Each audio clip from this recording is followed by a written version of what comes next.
با نام و یاد خداوند، درود فراوان خدمت همه عزیزان همراه در مجموعه ویزا تایم بوک. موضوعی که راجع بهش صحبت میکنم این هست که آیا دولدونگ به معنای اجازه اقامت هست یا خیر؟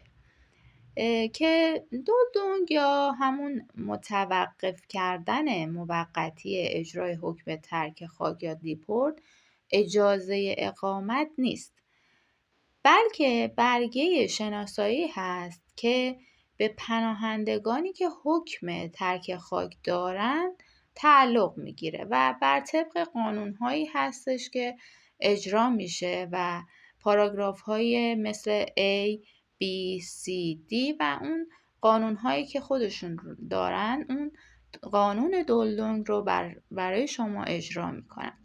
و دولدونگ به معنای محل سکونتی که شخص در شهر تعیین شده هست باقی میمونه و محدودیت مکانی داره و حتی میتونه اون محدودیت مکانیش شدیدتر هم بشه و آوردن خانواده در این قانون امکان پذیر نیست و ممنوعیت کار حتی میتونه صادر بشه.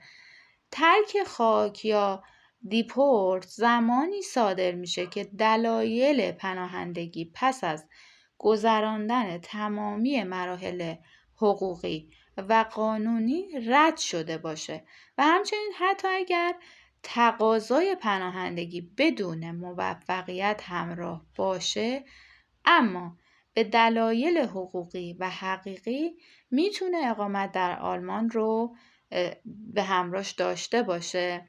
به طور مثال براتون عرض میکنم که مثلا داشتن بیماری سخت میتونه یکی از دلایل حقوقی باشه که باعث بشه پناهنده توانایی مسافرت رو نداشته باشه و یا حتی در کشورش نتونه مورد معالجه قرار بگیره و در این مورد نسخه پزشکی برای این کار بسیار ضروری هست. و از دلایل حقیقی به طور مثال براتون بگم که میتونیم از موجود نبودن خط یا پرواز هوایی به کشور پناهنده مثال بزنیم و در اختیار نداشتن گذرنامه بدون داشتن پاسپورت و یا برگه عبور خروج از آلمان غیر ممکن هست.